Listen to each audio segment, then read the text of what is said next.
Ìpínlẹ̀ Ògùn èyí tí a ṣe ìdásílẹ̀ rẹ̀ ní ọjọ́ kẹta oṣù kejì ọdún 1976 jẹ́ ìpínlẹ̀ kan lórílẹ̀‐èdè Nàìjíríà tó kún fún ọ̀pọ̀lọpọ̀ àǹfààní. Èyí rí bẹ́ẹ̀ látàrí ipò àti ààyè tí ìpínlẹ̀ náà kalẹ̀ sí pẹ̀lú bí ó ṣe tún pààlàpọ̀ pẹ̀lú àwọn ìpínlẹ̀ mìíràn tó wà ní gúúsù ìwọ̀ oòrùn orílẹ̀‐èdè yìí, odò òkun àti orílẹ̀‐èdè Benin. Pẹ̀lú àfojúsùn àwọn èèyàn tó lé ní nǹkan bíi mílíọ̀nù 7 tó ń gbé ní ìpínlẹ̀ yìí àti ilẹ̀ tó gbòòrò, ìpínlẹ̀ Ògùn jẹ́ ìpínlẹ̀ kan tó dára fún ètò ọrọ̀ ajé, pàápàá jùlọ níbàámu pẹ̀lú ọrọ̀ ajé ayé òde òní. Àwọn nǹkan bíi àsìkò tí òjò fi ń rọ̀ fún nǹkan bíi oṣù 9 láàrin ọdún náà tún jẹ́ àǹfààní ńlá fún ìpínlẹ̀ yìí.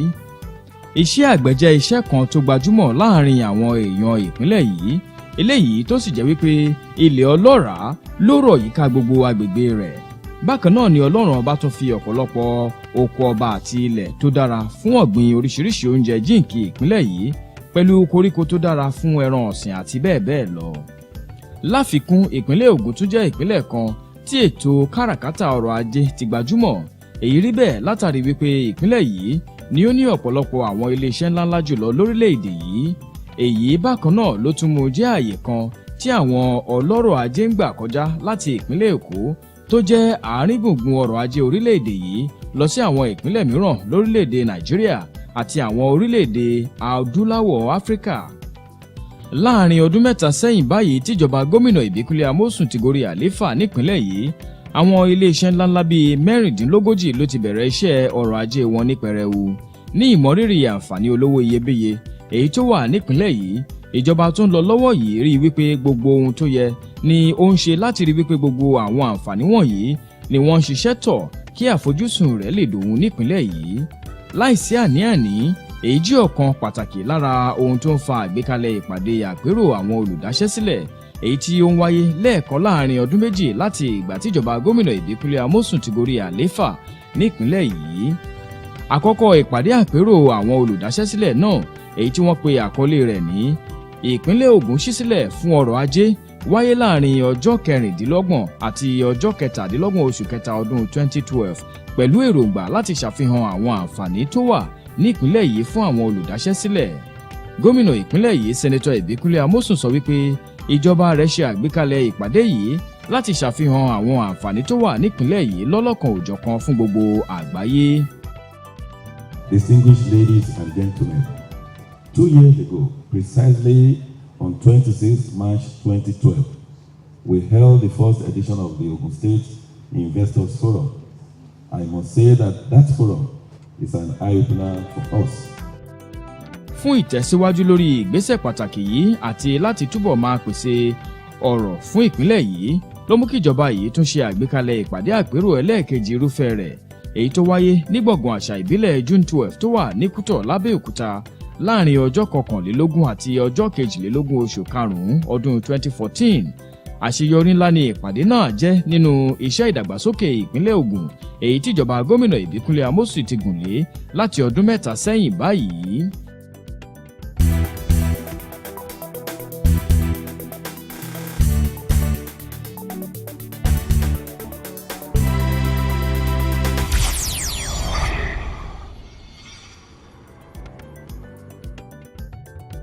Ẹlẹ́ẹ̀kejì ìpàdé àpérò àwọn olùdáṣẹ́sílẹ̀ tó wáyé nípínlẹ̀ Ògùn fa ojú àwọn tó kópa nínú ìpàdé náà mọ́ra láti ilẹ̀ yìí, òkè òkun àti láti gbogbo orígun mẹ́rẹ̀ẹ̀rin àgbáyé.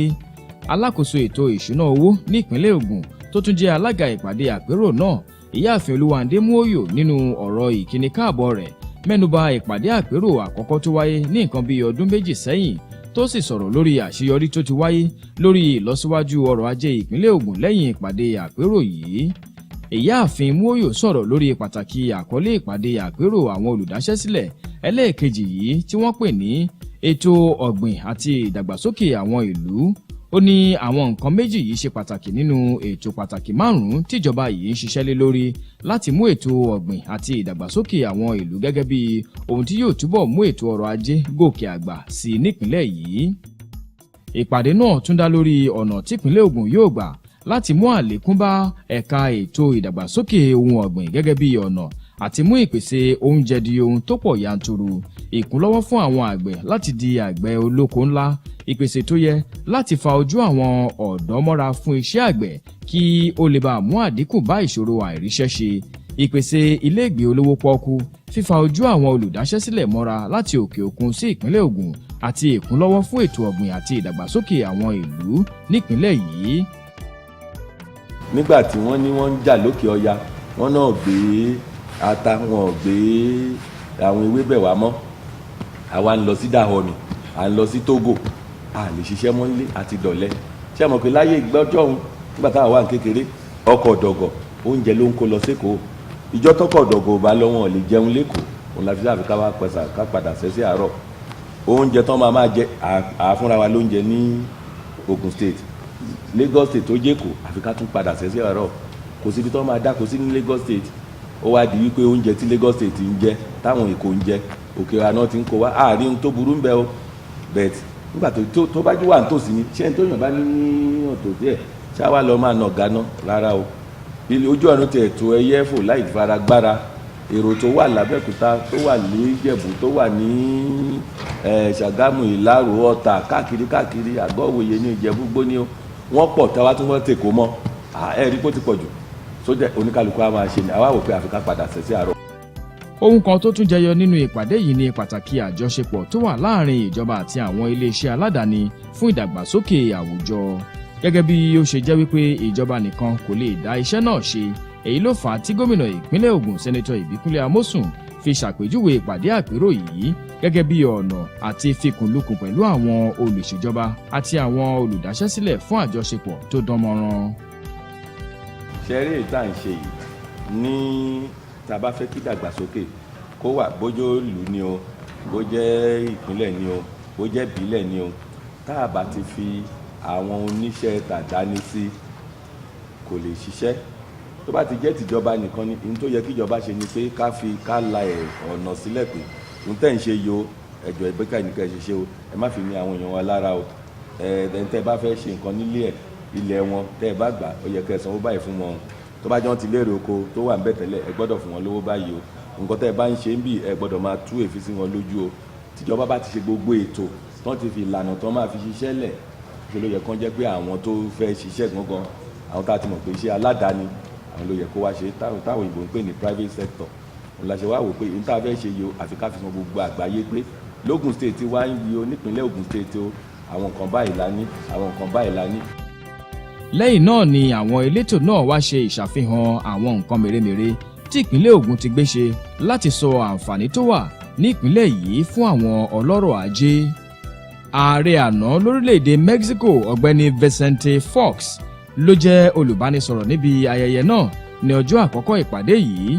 Nínú ọ̀rọ̀ rẹ̀, Ọ̀gbẹ́ni Fox sọ̀rọ̀ síwájú sí i lórí pàtàkì àjọṣepọ̀ láàrin ìjọba àti àwọn iléeṣẹ́ aládàáni gẹ́gẹ́ bí ohun tí ó lè mú ìlọsíwájú bá ètò ọrọ̀ ajé gbogbo orílẹ̀-èdè lágbàáyé. Ó wá gba ìjọba ìpínlẹ̀ Ògùn lámọ̀ràn láti máa tẹ̀lé ìlànà yìí kí ọrọ̀ ajé ìpínlẹ̀ yìí fi lè bá túbọ̀ gbẹnu sókè ju tìgbà kan lọ. It is agriculture that makes the largest use of water available. So efficient use of water is a must. If we can make efficient use of water if we invest. And we can invest if we use the magic formula of public-private partnership. Bákan náà ni olùbánisọ̀rọ̀ yìí tó sọ̀rọ̀ síwájú sí i lórí pàtàkì ìdàgbàsókè ìlú gẹ́gẹ́ bí ọ̀nà kan tó ṣe kókó láti máa pèsè iṣẹ́ fún àwọn ọ̀dọ́ nípìnlẹ̀ yìí.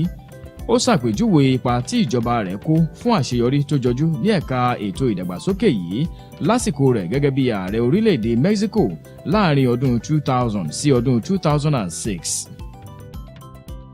The most important investment to create jobs and income that can be done is housing, and it is, of course, infrastructure. Ní ìparí ọ̀rọ̀ ààrẹ àná lórílẹ̀-èdè Mexico, Ọ̀gbẹ́ni Bíọ́dún Ṣọ́bánjọ Èyíòní, alága iléeṣẹ́ Troika Holdings Limited, ló darí ètò ìbéèrè àti ìdáhùn níbi ìpàdé náà. Lẹ́yìn èyí ni wọ́n wá bẹ̀rẹ̀ ìpàdé ìfọ̀rọ̀wérọ̀ alákọ̀ọ́kọ́ níbi ìpàdé àpérò àwọn olùdáṣẹ́sílẹ̀ náà. Ìfọ̀rọ̀wérọ̀ náà dá lórí ọrọ̀ ajé orílẹ̀-èdè Nàìjíríà àti ipa tí ó lè kó fún ìdàgbàsókè ètò ọ̀gbìn àti ìlú nípínlẹ̀ Ògùn. Olùdarí ilé ìfowópamọ́ àgbáyé ẹ̀ka ti orílẹ̀-èdè Nàìjíríà, arábìnrin Marie-Françoise Nelly, alága oko ìgbàlódé èyí tí wọ́n ń pè ní Efugo Farms, olóyè Audu Ogbe àti ìyáàfin Kẹ́mi Adéọ̀ṣun, alákòóso ètò ìnáwó ìlú nípínlẹ̀ Ògùn, wà lára àwọn olùbánisọ̀rọ̀ níbi ìpàdé ìfọ̀rọ̀wérọ̀ náà. Olùdarí ìpàdé ìfọ̀rọ̀wérọ̀ àkọ́kọ́ yìí, ọ̀mọ̀wé Dóyin Salami tó wá láti ilé ẹ̀kọ́ tí wọ́n ń pè ní Lagos Business School, sọ̀rọ̀ síwájú sí i lórí ìdàgbàsókè tó ń dé bá ìpínlẹ̀ Ògùn látàrí àwọn ètò rẹ̀ wọ̀nyí. One other point that I should quickly put on the table is that Ogun State has a much faster rate of urbanization than Nigeria does. Yes, the rate of its urban population is slightly lower than Nigeria's. Nigeria is slightly over 50%, Ogun is about 43-44%. But what recent figures are showing is that the rate of urbanization in Ogun is growing much faster than it is at the national level. Síwájú sí i lórí ìdàgbàsókè ètò ọ̀gbìn yìí kan náà, ọ̀pọ̀lọpọ̀ àwọn olùbánisọ̀rọ̀ ló tún tẹnumọ́ pàtàkì ètò ọ̀gbìn fún ìlọsíwájú àti ìdàgbàsókè orílẹ̀-èdè Nàìjíríà. Gómìnà Ìbíkúnlé Amósùn wá wòye wípé ètò ọ̀gbìn ló jẹ́ ìpìlẹ̀ wa lórílẹ̀-èdè yìí. A wá sọ fún gbogbo èèyàn wípé nígbà tá a ní gbogbo ilẹ̀ yìí tó jẹ́ ilẹ̀ yìí láwọn bàbá wa nígbà Awólọ́wọ̀, ilẹ̀ yìí náà fi ṣe gbogbo ẹ̀, náà fi ṣọ̀nà, náà fi ṣe ilé ìwé ẹ̀kọ́ ọ̀fẹ́, náà fi ṣètò ìlera, náà fi ṣomi, náà fi ṣe náà fi ṣe rédíò tán ṣe ń gbà ẹ́, náà fi ṣe gbogbo mèremère tán ṣe wípé ṣe bówó tán pa nídìí iṣẹ́ àgbẹ̀ yìí ni. Ẹ jẹ́ káwa náà padà sí àárọ̀ tẹ́yìn náà bá wò, kò sí iṣẹ́ kankan tó lè fún wa níṣẹ́ ṣe ju iṣẹ́ àgbẹ̀ lọ. Kò sí bó jẹ́ ṣe àwọn tán ní wọ́n ṣe petrol, kò sí èrò mélòó ló lè gbà. Àwọn iṣẹ́ tó bá jẹ́ iṣẹ́ àgbẹ̀ ni èrò púpọ̀ ló máa gbà. Gbogbo ọmọ wa tó lọ léèwé tán jáde yunifásitì tán jáde polytechnic kò sí iṣẹ́ torí gbogbo àdúrà fẹ́ lọ́fíìsì ni ẹni mélòó lọ́fíìsì fẹ́ gbà àfi ká bẹ̀rẹ̀. Ìkúnlọ́wọ́ fún ẹ̀ka ètò ọ̀gbìn àti fífa ojú àwọn olùdáṣẹ́sílẹ̀ mọ́ra nípínlẹ̀ Ògùn náà tún jẹ́ àkọlé ìfọ̀rọ̀wérọ̀ tí ó jẹyọ ní ọjọ́ àkọ́kọ́ ìpàdé àpérò àwọn olùdáṣẹ́sílẹ̀ yìí. Olùdarí ilé-iṣẹ́ Unilever Nigeria PLC, ọ̀gbẹ́ni Yo Nsako, alága oko ìgbàlódé èyí tí wọ́n pè ní Shanghai Farms tó wà nílùú Porto Novo, Reverend Father Nzamujo, àti alákòóso ilé-iṣẹ́ tó rí sí ètò ọ̀gbìn nípínlẹ̀ Ògùn, ìyáàfin Rónkẹ́ Ṣókẹ́fún wà lára àwọn olùbánisọ̀rọ̀ níbẹ̀ lásìkò tí ọ̀gbẹ́ni Ọpẹ́yẹmí Àgbájé láti ilé-iṣẹ́ Resources and Trust Company Limited darí ìfọ̀rọ̀wérọ̀ náà. The second thing is that while the private sector obviously has a distinct role in this, it is also important to realize that no one can do it by themselves. So you have to construct an ecosystem, one in which the government has a role, the private sector has a role, civil society has a role, the traditional authorities have a role, and we must then work together to create the conducive environment in which the agriculture will prosper. For us in Ogun State, it's about a revamp of that economy. And it's not just about talking the talk, but walking that talk. Walking that talk from the perspective of a policy shift, and not policy on paper, but what you actually practice. We're working with the young people because we have looked at the farming population and realized that there is a dearth. And if we're not careful, we will have a gap in the next 5 to 10 years. And farmers will become totally and completely extinct. Ìpèsè tó yẹ fún ìdàgbàsókè àwọn ìlú nípínlẹ̀ Ògùn ní àkọlé ìfọ̀rọ̀wérọ̀ èyí tí wọ́n fi kágbá ìpàdé ọ̀hún nílẹ̀ ní ọjọ́ àkọ́kọ́ ìpàdé àpérò àwọn olùdáṣẹ́sílẹ̀ náà. Onímọ̀ ilé kíkọ́ Ṣẹ́gun Abíọ́dún, eyín ni olùdámọ̀ràn pàtàkì fún gómìnà lórí ètò ilégbèé àti ọ̀gbẹ́ni Babájídé Odúṣolú, olùdarí iléeṣẹ́ abánidókòwò nípínlẹ̀ Ògùn náà wà lára àwọn olùbánisọ̀rọ̀ níbẹ̀. Gómìnà ìpínlẹ̀ yìí, Sẹ́nẹ́tọ̀ Ìbíkúnlé Amósùn tún sọ̀rọ̀ síwájú sí i lásìkò ètò ìfọ̀rọ̀wérọ̀ yìí lórí àǹfààní tó ń jẹyọ fún ìpínlẹ̀ Ògùn látàrí àjọṣepọ̀ tó wà láàrin ìpínlẹ̀ Ògùn àti ìpínlẹ̀ Èkó èyí tí ó pààlà pẹ̀lú rẹ̀. Ó sọ wípé àjọṣepọ̀ náà dà gẹ́gẹ́ bí àjọṣepọ̀ tó wà láàrin ìpínlẹ̀ New Jersey àti New York lórílẹ̀-èdè Amẹ́ríkà. Oúnjẹ tó ń jẹ lógùn state lẹ́kọ̀ọ́ àwa la fẹ́ máa ṣe, aṣọ tó ń wọ̀ pàápàá àwa la fẹ́ máa ṣe, ilé tó ń gbé àwa la fẹ́ máa ṣe, bọ́n ṣe ń rìn tó ń lọ bọ̀ ẹ wò ìdá bíi 6 nínú 10 àwọn tó ń ṣiṣẹ́ lẹ́kọ̀ọ́ Ògùn State náà ń gbé, àwọn náà máa gbé Alágbolé, Àkúté, Ìdẹ́nró, Ìṣàsì, Ìṣẹ́rí, ibẹ̀ náà ń gbé, wọ́n tún sanwó owó ìlú wọn, Èkó náà ń san sí. Ẹ rí i pé kí la wá fẹ́ fi ṣe, àwa fi bára wa sọ̀rọ̀ àti báwọn ọmọ ìyá wa tó wà lẹ́kọ̀ọ́ sọ̀rọ̀ pé eléyìí kò ṣeé ṣe. Ohun tó fi wí ni pé ibi tó bá ń gbé lóòótọ́ ni ibi téèyàn bá ń gbé ibẹ̀ ló máa olùdọ̀tí, ibẹ̀ ló máa wà, ìjọba ló máa kó. Ṣé ó ti yé yín? O fẹ́ momi, ìjọba ló máa ṣe. Ẹ fẹ́ ṣe náà, ìjọba ni. Ọ̀nà ibi tó máa gbà kọjá, ìjọba ni. Tó bẹ́ ibi tó wá ń gbé yẹn tó ń ṣe gbogbo yẹn kó wá lò sanwó síbẹ̀, òun la sọ pé àfikún san síbẹ̀ o. Owó yìí kò ń ṣe tamósùn ti ọmọ Ògùn State ni. Tá a bá dẹ̀ ti lò dáadáa, ẹ̀wọ̀n èèyàn wa wọ́n ti rí wípé ìjọba tó bá ṣe dáadáa, àwọn èèyàn wa máa ń dúró tì ní. Àbẹ̀wò síbi àwọn iṣẹ́ àkànṣe káàkiri àwọn ààyè kan nílùú Abẹ́òkúta ni wọ́n fi kágbá ọjọ́ kìíní ìpàdé àpérò náà nílẹ̀. Àwọn olùdáṣẹ́sílẹ̀ àti àwọn akópa mìíràn níbi ìpàdé náà pẹ̀lú àwọn olùṣèjọba nípínlẹ̀ Ògùn ni wọ́n jìjọ ṣàbẹ̀wò káàkiri àwọn iṣẹ́ àkànṣe tíjọba yìí ń gbé ṣe nílùú Abẹ́òkúta. It is agriculture that makes the largest use of water available. For us in Lagos State, it's about a revamp of that economy. Ogun State has a much faster rate of urbanization than Nigeria does. First Lady, I strongly believe that Ogun State is capable. It is also important to realize that no one can do it by themselves, so you have to focus. And Ogun State government, under the leadership of His Excellency, in the last 2 years, has emerged the path of industry's foremost development partner. Agriculture will not only give you the much needed money that we are talking about, it will feed you, it will even allow you, particularly now with the value chain. One of those is one all you do is just maybe plant your cassava and that's all, and then you just harvest. All you do is just keep it one corner.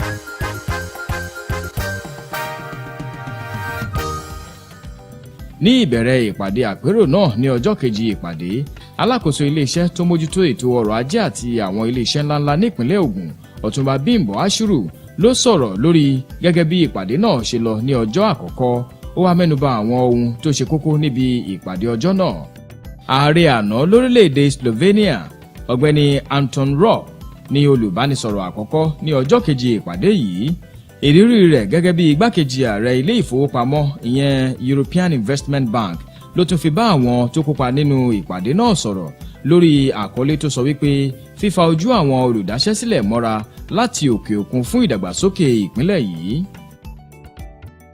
I strongly believe that Ogun State is capable and prepared to successfully use possibilities and capabilities of European Investment Bank. You can do it.